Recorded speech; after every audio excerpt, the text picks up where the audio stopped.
খুব সহজে খিচুড়ি রান্না করে দেখাবো প্রেসার কুকারে, মাত্র 10 মিনিট লাগবে। তো দেখতেই থাকুন কিভাবে রান্না করি। আসসালামু আলাইকুম, কেমন আছেন সবাই? আশা করি আল্লাহর রহমতে সবাই ভালো আছেন। আলহামদুলিল্লাহ, আমিও ভালো আছি। খিচুড়ির জন্য চাল ডাল একসাথে ধুয়ে নিয়েছি। চাল নিয়েছি 1 পট মানে 1 পোয়া, আর 1 মুঠ মসুরির ডাল আর 1 মুঠ মুগের ডাল নিয়েছিলাম আতপ চাল। তো চালটা সুন্দর করে ধুয়ে প্রেসার কুকারের মধ্যে দিয়ে দিলাম।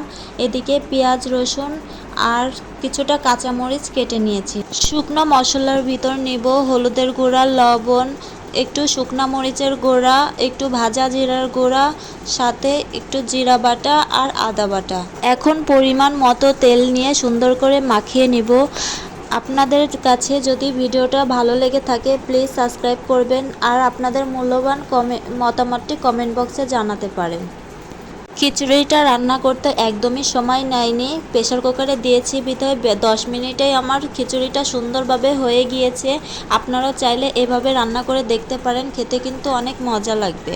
অনেকে খিচুড়ির পানির মাপটা বোঝেন না, সেটাও আমি বলে দিচ্ছি। 1 পোয়া চালে 2 পোয়া পানি দিবেন, কারণ প্রেসার কুকারে বেশি পানির প্রয়োজন হয় না। আমি পরিমাণ মতো পানি দিয়ে এখন প্রেসার কুকারের ঢাকনাটা দিয়ে দিব। ঢাকনাটা সুন্দরভাবে আটকিয়ে বাসি দেবো 4টা। হাই হিটে দেব 2টো বাসি, আর লো হিটে দেব 2টো বাসি। তারপর বন্ধ করে দমে দমে খিচুড়িটা হয়ে যাবে। খিচুড়িটার ঢাকনাটা খোলার পর আপনাদের ফাইনাল লুকটা আমি দেখিয়ে দিচ্ছি। খিচুড়িটা রান্না করতে আমার মাত্র 10 মিনিট সময় লেগেছে। খিচুড়িটা খেতে অসাধারণ হয়েছিল। নিজের ঢোল নিজেই পেটাচ্ছি। আর ভিডিওটা যদি আপনাদের কারোর কাছে ভালো লেগে থাকে প্লিজ সাবস্ক্রাইব করবেন, কমেন্ট করবেন, লাইক করবেন।